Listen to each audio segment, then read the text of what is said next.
एक गांव में मोतीलाल नाम का आदमी रहता था।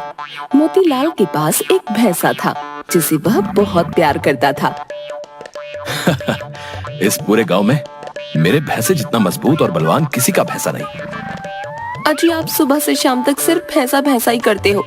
एक काम करती हूँ, मैं वापस अपने मायके चली जाती हूँ, आप रहना अपने भैंसे के साथ। अरे अरे फूलवती, इतना क्यों गुस्सा होती हो? माना कि जितना मैं अपने भैंसे से प्यार करता हूँ उतना तुमसे नहीं, मगर इसका मतलब ये थोड़े ही है कि तुम मुझे छोड़कर चली जाओगी। फिर से भैंसे की बात। सुनिए जी, मैं चली बाजार, आप बैठे रहिए अपने भैंसे के साथ। फूलवती गुस्सा होकर वहाँ से चली जाती है। अरे अरे, लगता है गुस्सा होकर चली गई। छोड़ो, मैं अपने भैंसे को चारा खिला देता हूँ। हर रोज मोतीलाल अपने साथ अपने भैंसे को भी साबुन लगा लगा कर नहलवाया करता और किसी कीड़े मकोड़े को उसके आसपास भी भटकने नहीं देता। एक रात बरसात शुरू हो जाती है। अरे ये बरसात कहाँ से आ गई? मैं अपने भैंसे को अकेले कैसे छोड़ सकता हूँ? कहीं पानी अंदर ना आ जाए। मोतीलाल वहीं पास में अपनी खटिया लगा लेता है। अजी चलिए ना, अब क्या पूरी रात यहाँ अपने भैंसे के साथ बिताने की सोची है आपने? हाँ फूलवती, तुम सही कहती हो। तुम जाओ और आराम से सो जाओ। आज मैं यहीं रहकर इसकी रखवाली करूंगा। लगता है ये भैंसा मुझे इस घर में नहीं रहने देगा। अब बस करो जी, आपका भैंसा इतना मोटा तगड़ा है, खुद को संभाल सकता है। फूलवती, मेरे भैंसे के बारे में एक गलत लफ्ज नहीं सुनूंगा मैं। तुम जाओ यहाँ से, मैं इसके साथ ही रहूंगा। ठीक है जी, जाओ, जो करना है करो। अगली सुबह वापस मोतीलाल अपने भैंसे की साफ सफाई में लग जाता है। गांव में सभी लोग मोतीलाल का बहुत मजाक उड़ाते थे। बेचारा मोतीलाल सुबह से शाम तक अपने भैंसे के पीछे दौड़ता रहता है। ऐसा लगता है पिछले जन्म का प्यार हो। एकदम सही भाई, भैंसे के साथ रहते रहते मोतीलाल भी एक दिन भैंसा ना बन जाए।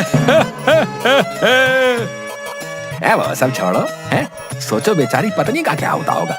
उसे तो ऐसा लगता होगा जैसे उसकी सौतन आ गई घर में। अरे भाई, ये तो भैंसा है, भैंसिया रहती तब लगता सौतन आ गई। थोड़े से बच गया मोतीलाल। हाँ। सभी बहुत जोर जोर से हंसते हैं और मोतीलाल का मजाक उड़ाते हैं। आज इसे गांव में घुमा देता हूँ, बहुत दिनों से बाहर घूम नहीं पाया। मोतीलाल अपने भैंसे को साथ लेकर गांव में घूमने निकलता है। अरे मोतीलाल, फिर से आ गए अपने भैंसे के साथ है? क्यों भाई, तुझे किस बात पे इतनी हंसी आ रही है? हाँ, मैं अपने भैंसे के साथ हूँ, बोल तुझे क्या दिक्कत है? अरे भाई, तो रहो ना, मुझे क्या है, मैं तो बस ऐसे ही बोल रहा था। हाँ तो जाओ और अपना काम करो। शायद वही कर रहा। अच्छा, गुस्सा मत हो, मैं जा रहा हूँ। ओके। गांव में किसी के पास कोई काम नहीं बच गया है। जिसे देखो बगुले की तरह नजर गड़ाए बैठा है मेरे भैंसे पर। मोतीलाल घर वापस आता है। अजी सुनिए, छोड़िए अपने भैंसे को और मेरी बात सुनिए। हाँ बोलो, क्या बात है? जानते हो चंद्रमुखी चाची के बारे में?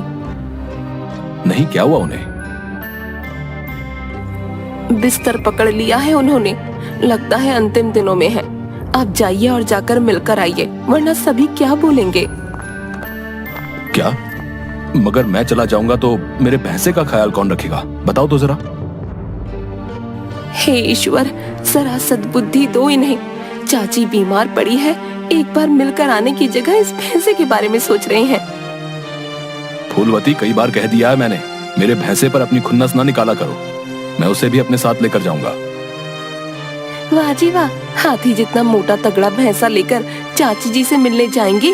अरे इसे छोड़ दीजिए यहीं कुछ दिन, मैं देखभाल कर लूंगी। आपसे शादी की है तो इसे भी झेलना ही पड़ेगा। नहीं नहीं फूलवती, तुम पर भरोसा नहीं है, मैं इसे अपने साथ लेकर ही जाऊंगा। अरे आप बात क्यों नहीं समझते? मैं हूँ ना, मैं रख लूंगी इसका ख्याल। आप बस चिंता मुक्त होकर जाइए। दिल पर पत्थर रखकर मोतीलाल यह बात मान जाता है और अगले ही दिन चाची जी से मिलने निकल पड़ता है। अब इस भैंसे का ख्याल भी रखना होगा। फूलवती चारा डालकर चली जाती है, लेकिन भैंसा चारा नहीं खाता। अरे अभी तक इसने चारा नहीं खाया, खा ले चुपचाप, मुझे परेशान मत कर। कई घंटे बीत जाते हैं मगर भैंसा चारा नहीं खाता। अच्छा याद आया, इसे तो हाथ से खिलाना पड़ता है, चलो ये भी कर दूं। फूलवती हाथ से भैंसे को खाना खिलाती है। भैंसे का ख्याल रख रख कर फूलवती परेशान हो जाती है। इतना ध्यान तो मैं खुद का भी नहीं रखती जितना इस भैंसे का रखना पड़ रहा है। ऐसा लग रहा है जैसे मैंने इसी भैंसे से शादी की है। फूलवती भैंसे को चारा खिलाकर अपने काम में लग जाती है। तभी एक आदमी आता है। नमस्ते भाभी जी, मेरा नाम मूलचंद है, मैं पड़ोस के गांव से आया हूँ। हाँ जी बोलिए, क्या बात है? मैं इस भैंसा को खरीदना चाहता हूँ, इसके लिए आपको मैं लाखों रुपए दूंगा। क्या सच में? हाँ, अगर आप चाहती हो तो बताइए। फूलवती सोचती है, इस भैंसे की कीमत लाखों में है। बाप रे, मैं तो इसे कोई काम का ही नहीं समझती थी। क्या हुआ भाभी जी, बोलिए। फूलवती सोचती है, वैसे भी इस भैंसे से तो मैं परेशान हो ही चुकी हूँ, बेच ही देती हूँ और लाखों रुपए देखकर तो वो भी खुश हो जाएंगे और मुझे कुछ भी नहीं बोलेंगे। फूलवती भैंसे को अपने साथ लेकर आती है। जी भैया, ले जाइए इसे और मुझे पैसे दे दीजिए। मूलचंद फूलवती को पैसे दे देता है और भैंसे को अपने साथ लेकर चला जाता है। फूलवती बार बार पैसों को गिनती है और बहुत खुश हो जाती है। वाह क्या बात है, इस भैंसे ने तो मुझे अमीर बना दिया। एक हार तो इससे बनवा ही लूंगी। कुछ दिनों बाद मोतीलाल घर वापस आता है।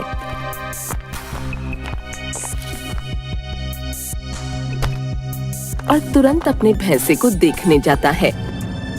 फूलवती, फूलवती, कहाँ हो? अरे मेरा भैंसा कहाँ है, जरा बताना। अरे छोड़िए ना, ये देखिए लाखों रुपए मिले हैं। मेरा भैंसा कहाँ है, पहले ये बताओ। कहाँ रहेगा, मूलचंद जी के पास होगा, बेच दिया है मैंने उसे, उसी के बदले लाखों रुपए मिले हैं, ये देखिए ना। मेरे भैंसे को बेच दिया तुमने? ये क्या किया तुमने? तुम्हारी हिम्मत कैसे हुई ऐसा करने की? तुम्हें पता है वो मेरे लिए कितना खास है? अभी के अभी बताओ, कहाँ है मेरा भैंसा? हे भगवान, अभी भी आपको उस भैंसे की पड़ी है। उस भैंसे के बदले आपको लाखों रुपए मिल रहे हैं, फिर भी आप उसके पीछे ही पड़े हैं। जाइए, पड़ोस के गांव में मूलचंद जी के पास है आपका भैंसा। उन्होंने जो पैसे दिए हैं वो मुझे दो, अभी मैं उन्हें वापस देकर आता हूँ और अपना भैंसा लेकर आता हूँ।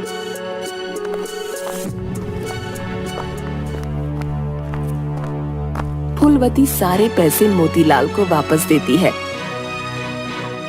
मोतीलाल पड़ोस के गांव में आता है और मूलचंद को ढूंढता है। आप अपने पैसे वापस ले लीजिए और मुझे मेरा भैंसा वापस कर दीजिए। मेरी पत्नी से गलती हो गई। अजीब लोग हैं, पहले तो मान गए फिर वापस मांग रहे हैं, ऐसा नहीं होता। नहीं, कृपया मुझे मेरा भैंसा वापस कर दीजिए। ये लीजिए आपके पैसे। लाओ भाई, 2 पैसे और ले जाओ अपना भैंसा। जब देना ना हो तो सौदा करने की कोई जरूरत नहीं। अरे भाई माफ करना, गलती हो गई।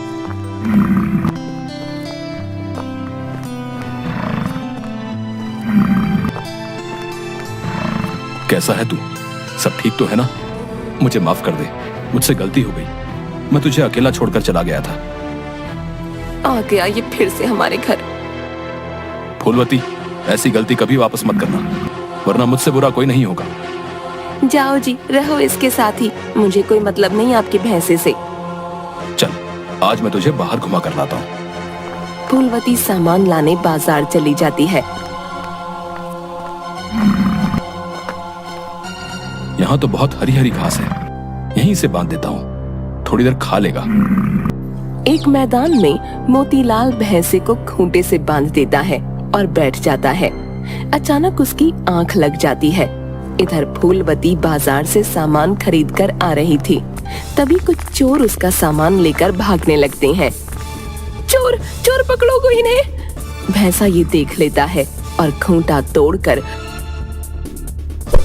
उन चोरों के पीछे भागने लगता है। भैंसे के डर से चोर सारा सामान फेंक कर भाग जाते हैं। वाह, आज तो तूने कमाल कर दिया।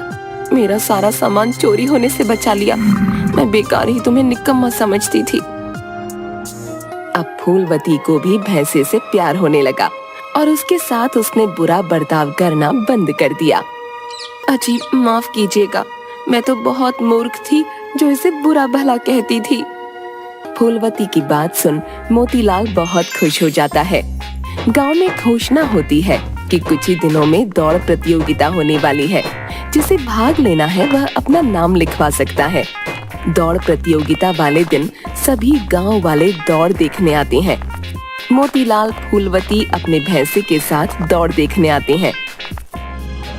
वाह, आज तो दौड़ प्रतियोगिता देखकर मजा आ जाएगा। मोतीलाल वहीं पास खड़ा होकर दौड़ प्रतियोगिता देख रहा था। तभी उसे एक बात सूझती है। इंसानों की दौड़ हो सकती है, फिर जानवरों की दौड़ क्यों नहीं? मेरा भैंसा तो बहुत तेज दौड़ता है, गांव के सभी भैंसों को हरा देगा। क्यों ना भैंसों की दौड़ करवाई जाए।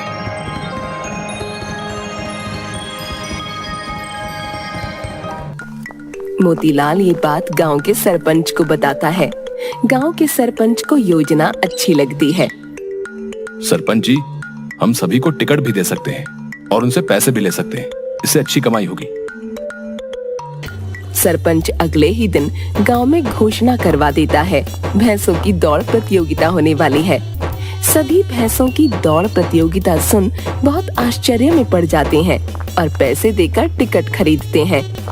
मोतीलाल अपने भैंसे को मैदान में उतारता है। कुछ ही क्षणों में मोतीलाल का भैंसा दौड़ प्रतियोगिता जीत जाता है। सभी बहुत मजे से प्रतियोगिता देखते हैं। कुछ नया था, इसलिए दूर दूर से भी सभी लोग भैंसों की दौड़ प्रतियोगिता देखने आने लगते हैं। वाह वाह, क्या बात है। ये मोतीलाल का भैंसा तो सभी को हरा देता है भाई, हैं? इसे हरा पाना तो बहुत मुश्किल है भाई, हैं? हाँ भाई, बात तो सही कही तुमने। इसे हरा पाना भाई किसी के बस की बात नहीं भाई। इस तरह बहुत अच्छी कमाई शुरू हो जाती है और सभी अपनी अपनी भैंसों को दौड़ प्रतियोगिता में लेकर आने लगते हैं। मोतीलाल का भैंसा बहुत प्रसिद्ध हो जाता है। भैंसों की दौड़ प्रतियोगिता देख आसपास के गांव वाले भी ऐसी ही प्रतियोगिता करवाना शुरू कर देते हैं। वाह मोतीलाल, कमाल की सोच थी तुम्हारी। आज देखो, इन भैंसों की दौड़ देखने के लिए लोग कितने उत्साहित रहते हैं। धन्यवाद सरपंच जी।